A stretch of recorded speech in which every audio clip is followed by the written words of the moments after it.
ఒక junior engineer ఏం చేస్తాడు, ఒక సీనియర్ ఇంజినీర్ ఏం చేస్తాడు, ఇవన్నీ తెలుసుకొని నీకు ఒక ఫీల్డ్ ఒక ఇంట్రెస్ట్ ఉంటే అప్పుడు అది ఫాలో చేయడం కరెక్ట్.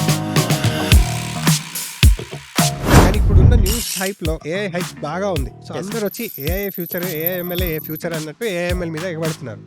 అది కరెక్ట్ కాదండి. సో ఇప్పుడు అసలు ఏం రాదు సార్, ఒక స్టూడెంట్కి ఏం తెలియదు. సో కంప్యూటర్ నాలెడ్జ్ లేదు. సో 10th క్లాస్ అయిపోయింది అండ్ ఇంటర్మీడియట్ అయిపోయింది, ఎంసెట్ క్వాలిఫై అయ్యాడు.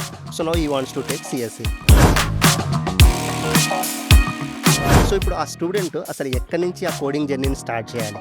సో అసలు కోడింగ్ అంటే ఏంటో జీరో నాలెడ్జ్. చాలా మందికి ప్రోగ్రామింగ్ ఏమైనా కష్టం అవుతుందంటే పైథాన్ రికమెండ్ చేస్తున్నారు. పైథాన్ లాంగ్వేజ్ని కోర్సెరా ప్లాట్ఫామ్లో మంచి ప్రొఫెసర్స్ ఇచ్చే కోర్సెస్ కొన్ని సజెస్ట్ చేశాను and they are completely free.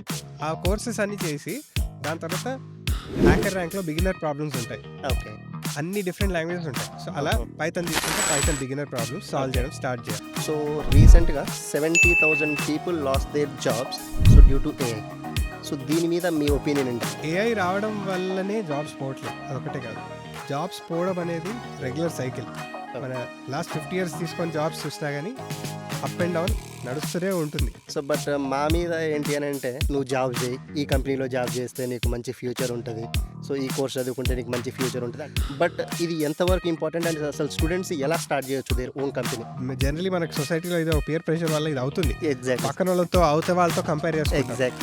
And అందరికీ సక్సెస్ డైరెక్ట్గా రాదు. మన సైంటిస్ట్ ఎవరిని తీసుకున్నా కూడా, ఐన్స్టైన్ కానీ పెద్ద పెద్ద వాళ్ళని ఎవరిని తీసుకున్నా వాళ్ళకి డైరెక్ట్గా సక్సెస్ ఎప్పుడు రాలేదు.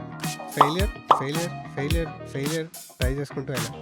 మెయిన్ పాయింట్ ఇస్ ఆ ఫెయిలియర్స్ అన్ని దాటుకుంటూ వెళ్తే సక్సెస్ వస్తుంది.